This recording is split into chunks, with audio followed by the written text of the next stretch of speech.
तर मित्रांनो मी चाललो आता डोंगरावर चाललो. असा धुका आला आहे डोंगरावर, एकदम धुका भुरा भुरा एकदम पांढरं शुभ्र. तर पायासाठी चाललो ना. काय मित्रमंडळी आपली पुढेच गेले, तर ते पुढे चालताना त्याच्या मार्शी मी चाललो आहे. म्हणजे फोन केला तर मी त्यांना का मी पण येता असं तर बोलतो ये. एकदम शांत वातावरण आहे पूर्ण. सो मित्रांनो आजचा काय ॲडव्हेंचर जबरदस्त होणार आहे, भरपूर मजा येणार आहे. सो मित्रांनो पाखरांचा आवाज ऐकताच काय एकदम एकदम जबरदस्त भन्नाट साईन राहिला आहे. सो मित्रांनो फायनली तुम्हाला समोर दाखवतो जन्नत का नजारा आहे एकदम. आता दाखवू काय, हा बा समोर एकदम, हा बा धुका किती आला आहे डोंगराला ना. आपल्याला जायचं आहे ते डोंगरावर. जबरदस्त एक नंबर दिसत आहे ना. घाम काय असा भलता येऊन राहिला आहे, जाम गरम करीत आहे. ते वरतून मला हाका पडतात ना, मी खालतून आढळतो. बैल भेटला एकदा वरता चढलो नका मग काय टेन्शन नाही.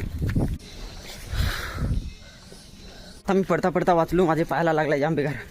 यो पा यो तर दिसे काय, यो तर तांबडा तांबडा. सो मित्रांनो फायनली वरती चढलो आणि ते आहे तसं माकड ना, ते वरती चढू राहिले दुसऱ्या ढुगावर. हा माझ्या मागे दिसत असेल, हा बारका ढुगा आहे ग. हे पाय आता दिसत काय, येत हे पाय हे आहे मला टाकून गेलं गाडोस आलं. ही पाय वाट कशी आहे एकदम जबरदस्त, एकदम यालाच चढायचा. ओ माय गॉड, हा बा एकदम. सो मित्रांनो हे दिसतात का डोंगर कुरसण्याची फुलं आहे पा, इकडे काय भरपूर आहे तिकडे. तर मित्रांनो हाच तर नजारा पाहायसाठी आपण एवढे वरता आलो. बघितले नाही डोंगर कुरसण्याची फुलं कसे आहेत, ते एक नंबर फुलून दिसतंय जबरदस्त. ही पा ना, ही पा डेंजर दिसतात ही, वा वा वा.